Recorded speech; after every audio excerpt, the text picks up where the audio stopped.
नाथ प्यारे की जय। पीछे वाले बोलो श्री प्राणनाथ प्यारे की जय। धाम के धनी की जय। सदगुरु महाराज की जय। कृष्ण कन्हैया लाल की जय। श्री बाईजूराज महारानी जू की जय। महाराजा छत्रसाल जू की जय।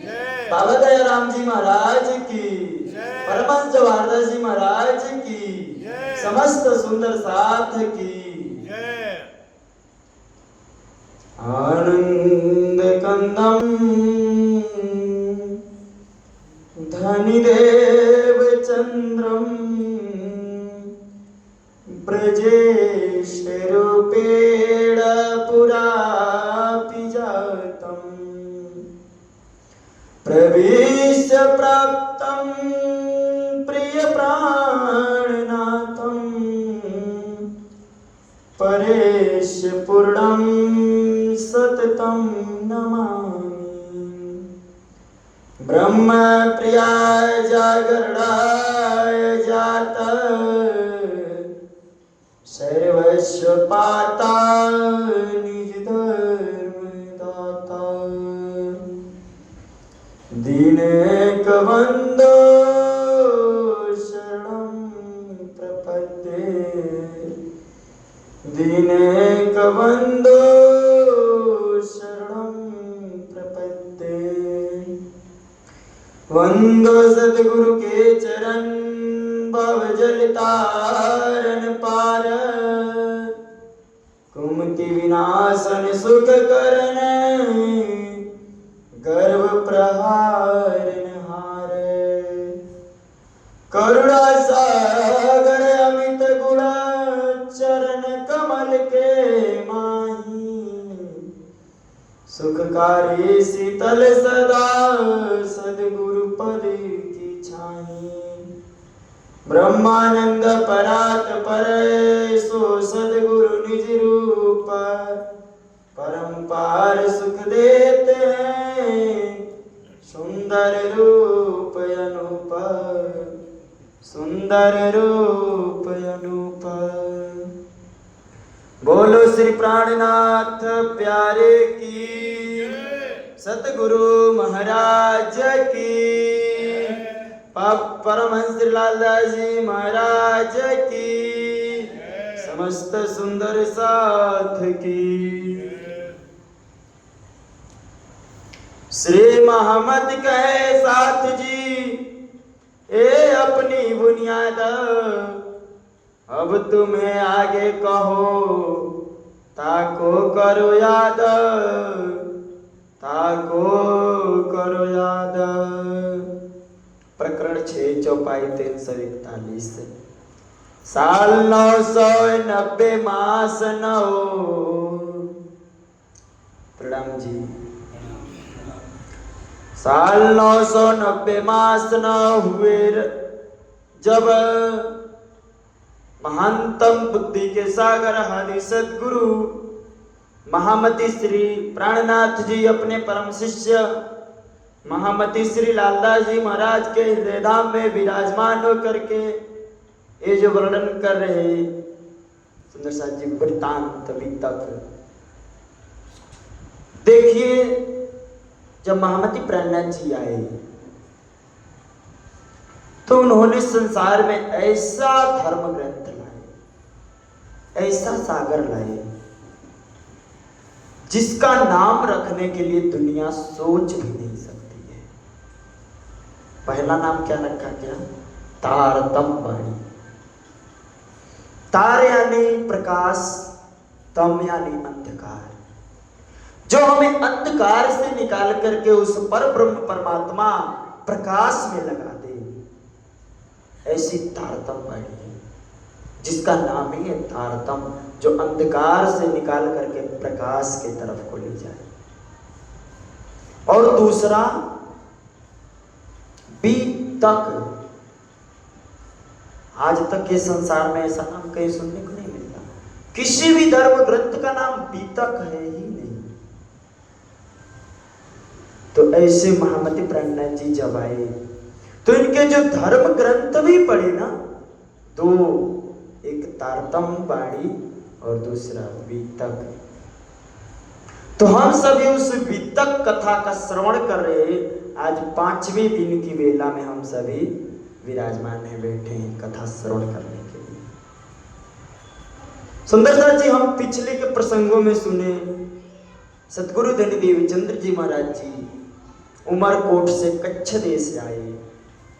कच्छ देश में 8 वर्ष रहने के बाद नौतनपुरी धाम गए और नौतनपुरी धाम में 14 वर्ष निष्ठापूर्वक भागवत का ग्रहण किए। 14 वर्ष निष्ठावंत वचन ग्रहिया सगली सनंद। हम लोग 1 2 3 4 5 6 दिन, एक सप्ताह कथा सुनने नियमित नहीं आ पाते, लेकिन सदगुरु धनी देवचंद्र जी महाराज जी कितने दिन, 14 साल भागवत कथा नियमित सुनने के लिए गए। जबकि भागवत की पढ़ाई पता है कितने दिन में पूरी हो जाती है? 1 साल में। भागवत जिस दिन से चालू होता है उसके अगले साल वो भागवत पूर्ण हो जाता है, भागवत की पढ़ाई कंप्लीट। लेकिन सदगुरु धनी देवचंद्र महाराज जी कितने दिन भागवत श्रवण किए? 14 साल। और 14 वर्ष पर्यंत भागवत श्रवण करने के बाद उनको राज्य ने दीदार दिया, दर्शन दिया। और दर्शन देकर के मूल मंत्र, बीज मंत्र रखे, निज नाम श्री कृष्ण जी। यही मूल मंत्र हमारे निजानंद संप्रदाय कृष्ण प्रणामी धर्म के अंतर्गत आज भी दिया जाता है। उसके बाद सुंदर साथ जी कैसे राज्य से पूछे कि राज्य सुंदर साथ कैसे आएंगे, सुंदर साथ की जागनी कैसे होगी? तो हमारे राज्य ने सतगुरु महाराज जी को कहा कि उसका चिंता आप नहीं करो, वो मैं कर लूंगा। तो गांगजी भाई जो हैं, सर्वप्रथम पहले दिन इस्लाम में गांगजी भाई धरे कदम, सेवा नौकरिया सौंप्या तन मन धन। और गांगजी भाई के परातम का नाम भी है धनबाई। जो धनबाई है वो परम धाम में भी धन धन है और संसार में आकर के भी सेवा करके अपने आप को धन्य धन्य कर लिया। ऐसे कल हम सभी लोग सुने कि गांगजी भाई की जागनी हो जाती है। अब आज चलेंगे हम लोग, लगभग आज प्रयास रहेगा कि दोनों स्वरूप का मिलाप हो जाए। प्रसंग तो बड़ा है लेकिन हो सकता है हो जाए, नहीं तो कल कर लेंगे कोई दिन। साल 990 मास 9 हुए रसूल को जब रूह अल्लाह मिसल गाजियो मोमिन उतरे तब। अब इस धरती पर, इस संसार में समय समय पर भगवान विष्णु के 24 अवतार होते रहते हैं। और यह अवतार किस लिए होता है सुंदर साथ जी, इसको पहले समझिए। इस 28वें कलयुग में जब पूर्ण ब्रह्म परमात्मा अक्षरातीत श्री कृष्ण जी श्री राज जी को आना था, तो उनके आने से पहले जैसे राष्ट्रपति को आपके यहाँ आना हो सीकर में, तो राष्ट्रपति के आने से पहले क्या होगा? मंच की तैयारी होगी। और मंच का तैयारी कौन करेगा? पहले तो लोकल पुलिस लगेगी, फिर उसके बाद स्पेशल पुलिस लगेगी, उसके बाद नेता आएंगे, एमएलए आएगा, विधायक आएगा, सांसद आएगा, फिर कलेक्टर आएगा, आएंगे ना। और उसके बाद इस राज्य का, राजस्थान का मुख्यमंत्री आएगा।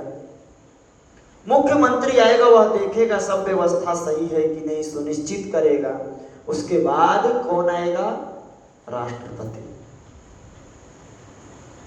ठीक उसी प्रकार से जब अक्षरातीत श्री कृष्ण श्री राज जी को संसार में आना हुआ, तो उनके पहले कौन आए? फरिश्ते।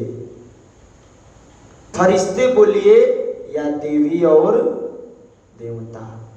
पहले देवी देवता आए, ब्रह्मा विष्णु महेश नारद इंद्र, अनेक देवता आए। किस लिए आए?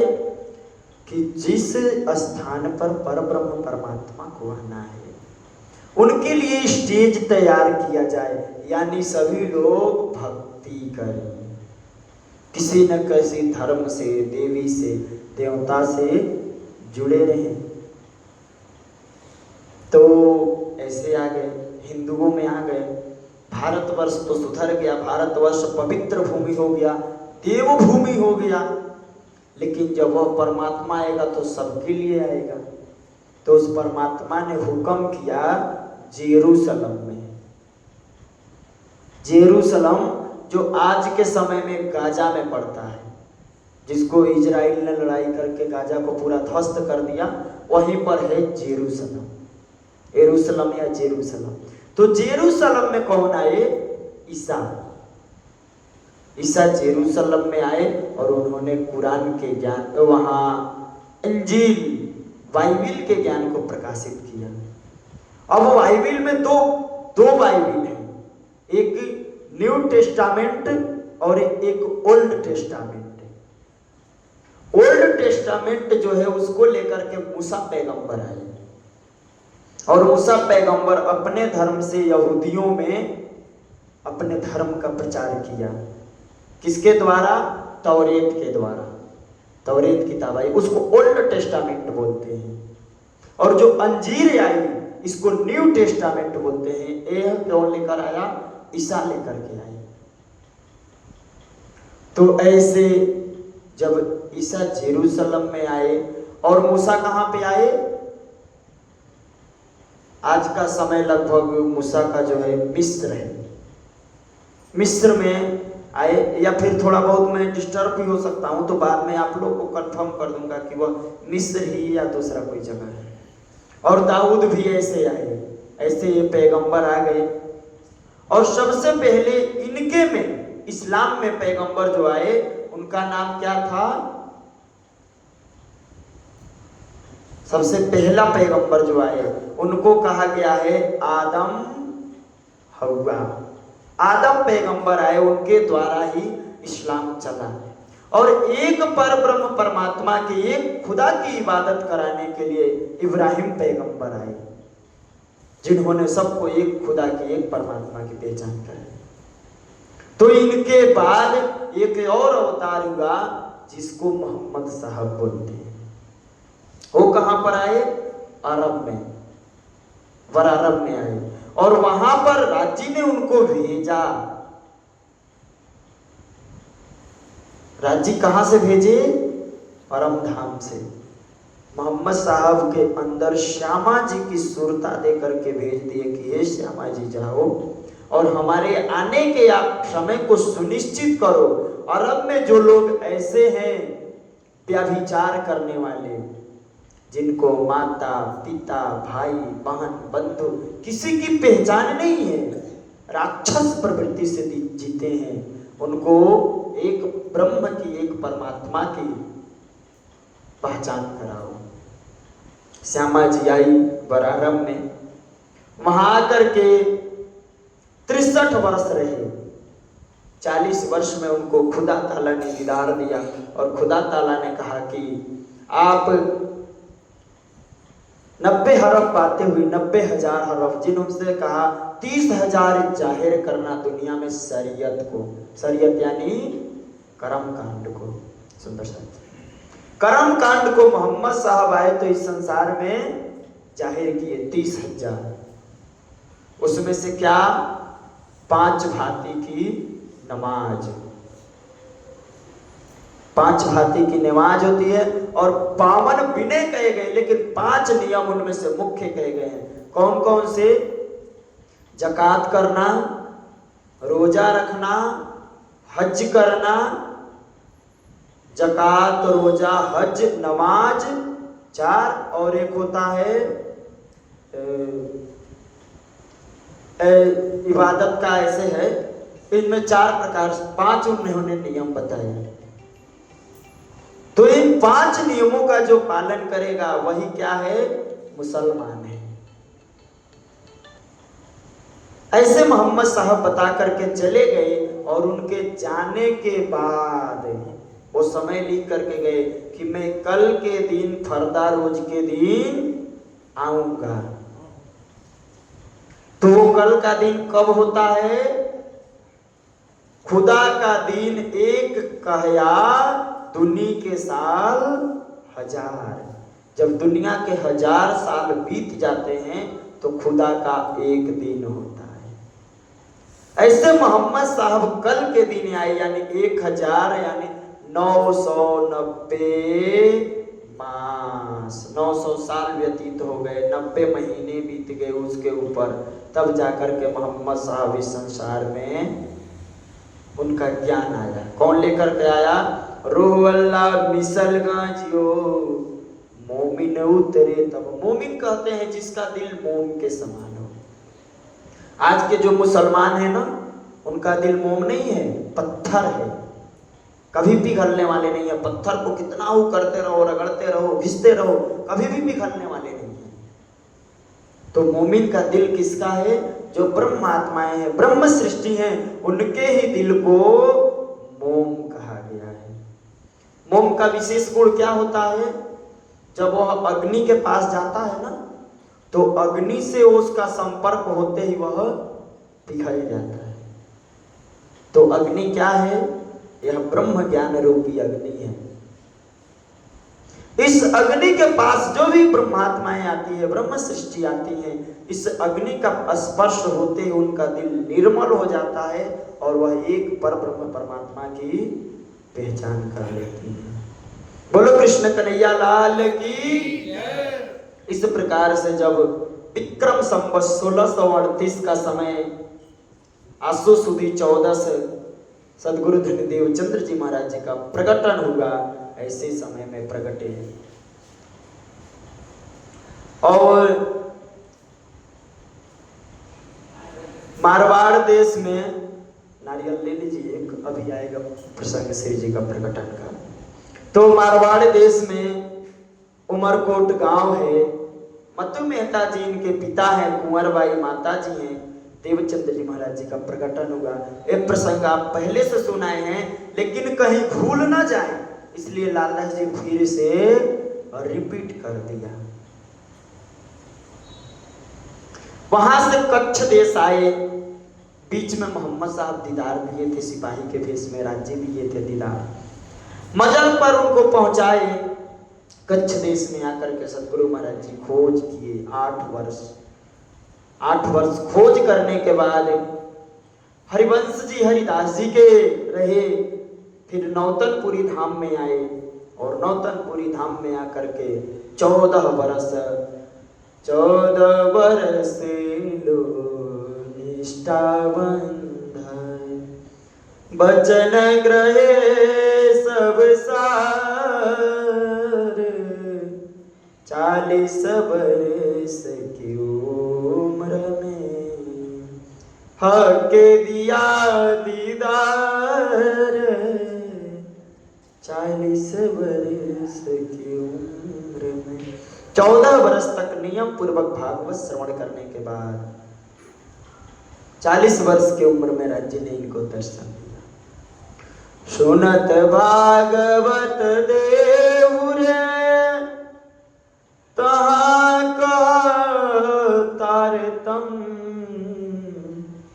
तुम आए हो अरस से जगाओ अपनी आत्म। सुंदर साथ जी, जब सदगुरु देवचंद्र जी महाराज जी 14 वर्ष भागवत श्रवण किए, उसके बाद राज्य ने दर्शन दिया तो राज्य ने क्या कहा कि तुम परम धाम से आए हो और अपनी आत्मा की जागृति करो। सिर्फ गले में कंठी झुलाने से कोई ब्रह्म आत्मा नहीं कहलाता है, परम धाम की सखी नहीं कहलाता है। और आजकल तो हमारे यहाँ यह भी प्रथा, लोगों में ऐसी कुबुद्धि आ गई, कुरीति आ गई कि कंठी बांधना भी बंद कर दिए। कंठी एक शास्त्र है, मुंडकोपनिषद, उसकी श्लोक सुनिए, मैं आपको सुनाता हूं। यस्य कंठे कंठ च नस्यं च मूढमानमा रक्ता जल च रुधिर भवेत अमृता। ऐसा मनुष्य नर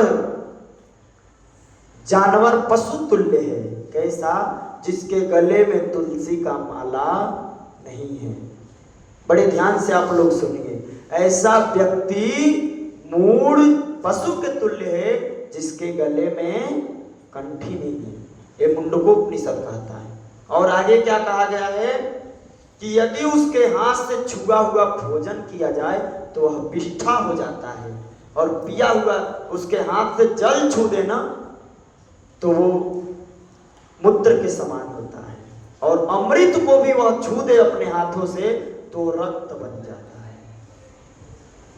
अपने समाज में पता नहीं है कुरीति कहां से आई, लेकिन जब श्री जी आप पितक में श्रवण करेंगे, उदयपुर के तालाब पर जब स्नान किए, उस तालाब पे सब सुंदर साथ कंठी धारण किया, कंठी धारण किया और सुंदर वस्त्र पहन करके सब लोग बैरागी बन करके श्री जी के साथ में चले।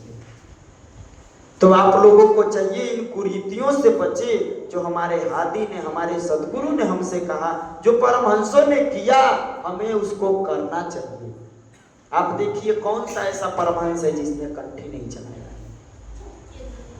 आप रामरतन महाराज जी को देखिए, बाबा दयाराम जी को देखिए, परमहंस जवाहर दास जी को देखिए, रंगील दास जी को देखिए, सबने गले में कंठी धारण किया, सबने माला का जाप किया। उनके गले में एक कंठी की तो बात छोड़ो, 4-4 कंठी पहनते थे, ऊपर से हाथों में सुमरनी रहती थी, 3-3 4-4 सुमरनी हर समय सुमिरन किया करते थे। ऐसे सुंदर साथ जी, इन कुरीतियों से हमें बचना चाहिए, और तारतम का जाप अत्यांतिक आवश्यक है। हमें नित्य प्रति श्रीमद तारतम वाणी का, तारतम सागर का और तारतम मंत्र का जाप करना ही करना चाहिए। ऐसे कहा कि तुम आए ब्रजरास में, फिर तुम आए रही खेल देखन के, तुमको इच्छा थी तो तुम ब्रज में भी आए। हम ब्रज में आए कहते हैं, लेकिन ब्रज में आए जागनी में आए हैं, रास में भी आए, जागनी में आए, खेल देखने के लिए। इसीलिए यह तीसरा ब्रह्मांड हुआ है कि हमारी इच्छा पूरी नहीं हुई थी, कोई कसर न रह जाए। तो भागवत तुम्हारा है, तुमको खुलेगा, बुलाए लाओ सैयन को अपने वतन निज धाम, इनको इत जगाए के पूरो मनोरथ काम। जब ब्रह्मात्माएं हैं, इनको बुला करके परम धाम लेकर के आओ, जिनसे सारी मनोकामनाएं इनकी पूरी हो जाएंगी। और राज जी ने कहा कि अब हमको आप अपने खुली नजरों से देख नहीं पाओगे। ऐसा कह करके अंदर आकर के बैठ के राज जी महाराज जी, ये सब भी तक आप लोग श्रवण किए हैं, लेकिन लालदास जी इसलिए इसको रिपीट कर रहे हैं कि आप लोग कहीं भूल ना जाओ, याद रखो।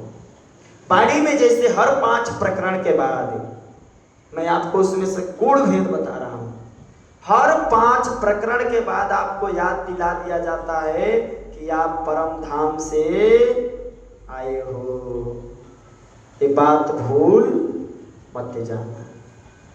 ठीक उसी प्रकार से वितक में प्रसंग के अनुसार लालदास जी महाराज हर जगह प्रसंग को दोहराते रहे हैं कि मेरा सुंदर साथ कहीं भूल ना जाए। सुंदर साथ को भूलने की बीमारी है, इसलिए भूल ना जाए। ऐसा राज जी ने देवचंद्र जी महाराज जी को हुक्म दे करके और उनके अंदर आकर के बैठ गए। संबत 1638 आसो सुदे चतुर्दशी के दिन, प्रगटे देश मारवाड़ में, गाम उमर कोट उत्पन्न। ये मारवाड़ देशी है ना, हम लोग जहाँ बैठे हैं पाकिस्तान में अभी भी, ये भी मारवाड़ में ही आएगा। पाकिस्तान, अच्छा, वो मूल मारवाड़ पाकिस्तान में। जोधपुर जैसलमेर ये इलाका। हाँ, तो हम लोग का बड़ा सौभाग्य है कि हम लोग उसके सीमा से लगते ही सीमावर्ती क्षेत्र में ही बैठ करके इस बीतक का श्रवण भी कर रहे हैं, जहाँ सतगुरु महाराज जी धनी देवचंद्र जी का प्रकटन होगा। आज तो वह दुर्भाग्यवश पाकिस्तान में है, लेकिन ऐसा राज्य से प्रार्थना है कि भविष्य में कभी पुनः जब पाकिस्तान हिंदुस्तान बनेगा तो वहाँ अपना सतगुरु महाराज जी का निज मंदिर होगा, वहाँ हम सब दर्शन करने जाएंगे।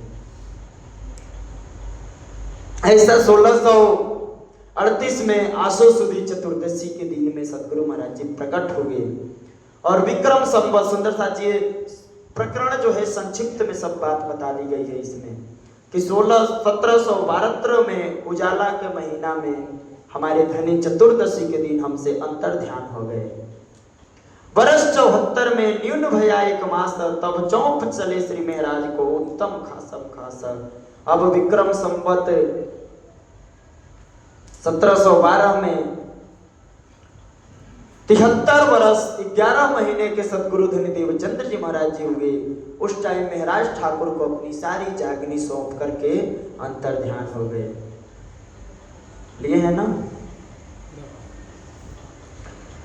संवत 16 से 75 भादोवदी 14 नाम, पहर दिन चढ़े तेवार रवि, प्रगटे धनी श्री धाम। बोलो श्री प्राणनाथ प्यारे की, हम के धनी की। सुंदर सा जी विक्रम संवत 1675 में आसो सुदी 14 के दिन हमारे धनी देव, हमारे महामती प्रिया प्राणनाथ जी का इस संसार में प्रकटन हो जाता है। और जब प्रकटन होता है तो हम सब क्या करते हैं, बधाई गाते हैं। कैसे बधाई? आज के सब घर प्रगटे, आज के सब घर प्रगटे, पुराण ब्रह्मा प्रगटे धनी श्री धाम के सब घर, प्रगटे धनी श्री धाम, प्रगटे धनी श्री धाम के सब घर, प्रगटे धनी श्री धाम, प्रगटे धनी श्री धाम के सब घर, प्रगटे धनी श्री धाम।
जी ये तो हमारे धनी जी का प्रकटन है, इसके साथ ही एक गरबा भी और हम गायन करेंगे।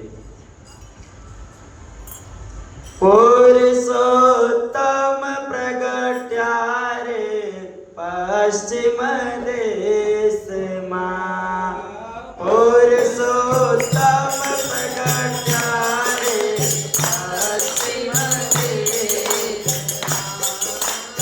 भगवान धर्मा प्रगट्या नाथ कुमार भगवान धर्मा प्रगट्या नाथ कुमार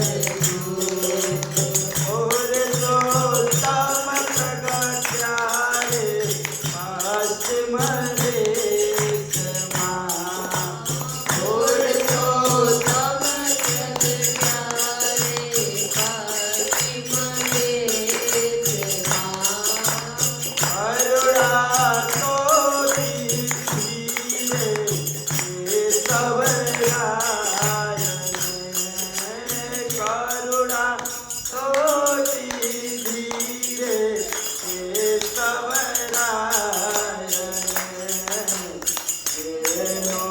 शंकर शेषन पामे पार जो, शंकर शेषन पामे पार जो, पुरुषोत्तम प्रगट्या रे पश्चिम देश मां, पुरुषोत्तम प्रगट्या रे पश्चिम देश मां, श्यामल ने सजनी रे जुगते जनमनी,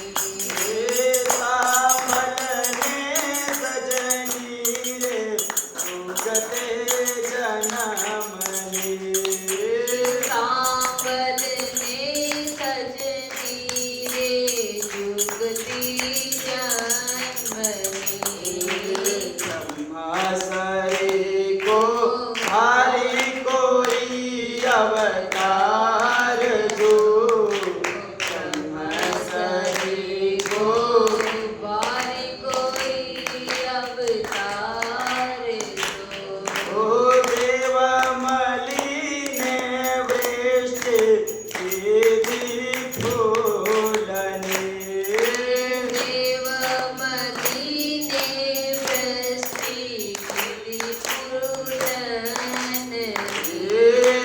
देवमले ने वृष्टि की फूलने, देवमली ने वृष्टि की फूलन, मुखड़ो जोता आनंदियो नर नार जो, पुरुषोत्तम प्रगट्या रे पश्चिम देश मां, पुरुषोत्तम प्रगट्या रे पश्चिम देश मां, पुरुषोत्तम प्रगट्या रे पश्चिम देश मां, पुरुषोत्तम प्रगट्या रे पश्चिम देश मां। बोलो श्री प्राणनाथ प्यारे की। ऐसे महामती प्राणनाथ जी का इस संसार में सुंदर सा जी प्रकटन हुआ, पूरे ब्रह्मांड को मुक्ति देने के लिए, मुक्त करने के लिए। ऐसे हमारे धनी इस संसार में 76 वर्ष तक संसार में रहे और संसार में रह करके लीला किए। उसके बाद ब्रह्मलीन अवस्था में धनी विराजमान हो गए श्री गुम्मट जी में। ये प्रकरण ही पूरे वाणी का, पूरे वितक का संक्षिप्त वर्णन। धनी हमारे अंतर ध्यान हो गए, गुम्मट जी में विराजमान हो गए। 2 घड़ी पिछला दिन बाकी था, 5:15 बजे के टाइम हमारे धनी अंतर ध्यान हुए और शाम के टाइम पे पुनः धनी प्रकट होकर के सबसे बात किए। बात करके अगले दिन हिंडोले में जाकर के विराजमान हो गए। हिंडोले में विराजमान हुए। हमारे धनी जो अंतर ध्यान हुए वह शुक्रवार का दिन था। विक्रम संवत 1751 था। बरस 76 में कम 2 मास 10 दिन ना देखा खेले आई लो फिरे तरफ वतन। 76 वर्ष में 2 महीने 10 दिन कम थे, यानी 75 वर्ष 10 महीने 20 रोज इस संसार में रहे और रह करके लीला किए। उसके बाद हमारे धनी अंतर ध्यान होकर के गुम्मट जी में विराजमान हो गए और जाहिरी में महाराजा छत्रसाल जी को सबके सिरदार बना दिए और कहे कि अब हम धाम को जा रहे हैं, अब हम रहियो न जावही मूल मिलावे बिन्ना हृदय चढ़े चढ़े आवही संसार लगत अगिन्ना। आग परो तिनकायरो जो धाम की राह न लेता, सरफा करे सिर का और सकुचे जीव देता। ऐसे महामती प्राणनाथ जी कह करके गुम्मट जी में विराजमान हो गए हैं। अब हुक्म के द्वारा ये दरवाजा खोला गया है। अपने हाथ में लेकर के मोमिनों के दिल में आकर के राजी बैठ गए। ऊपर तले अर्श ना कहया अर्श कहया मोमिन कलोब, दिल मोमिन के आय के अर्श कर बैठे महबूब। इस प्रकार से अब साथ अगले और बीच के और आखिर के भी तक, अब जो पहले के सुंदर साथ हैं, बीच के सुंदर साथ हैं और बीच में जो सुंदर साथ होंगे उन सबका बीतक जाहिर होता है। ये राज्य का हुक्म कह रहा है, लाला जी महाराज जी कह रहे हैं सुंदर साथ जी। कहावत हुक्म हक प्रकरण 7 चौपाई 367। अब एक सुंदर साथ जी चौपाई है। चलना हाथी के सुन के सावित राखे पिंड, धिक धिक परो तीन अकले वह नहीं वतनी अखंड। जब हमारे धनी हमसे जुदा हो जाए, पिछड़ जाए, तो एक प्रेमी और प्रेमिका का लक्षण होता है कि जब वो एक दूसरे से जुदा हो जाता है तो अपने आप को नहीं रखता है। तो ऐसे समय में जब हमारे धनी अंतर ध्यान होंगे तो सुंदर साथ अपने शरीर को छोड़ेंगे कि नहीं? बहुत से सुंदर साथ शरीर को छोड़ देंगे। इस संसार में आपको एक उदाहरण देता हूं। एक पक्षी होता है हंस और हंसिनी।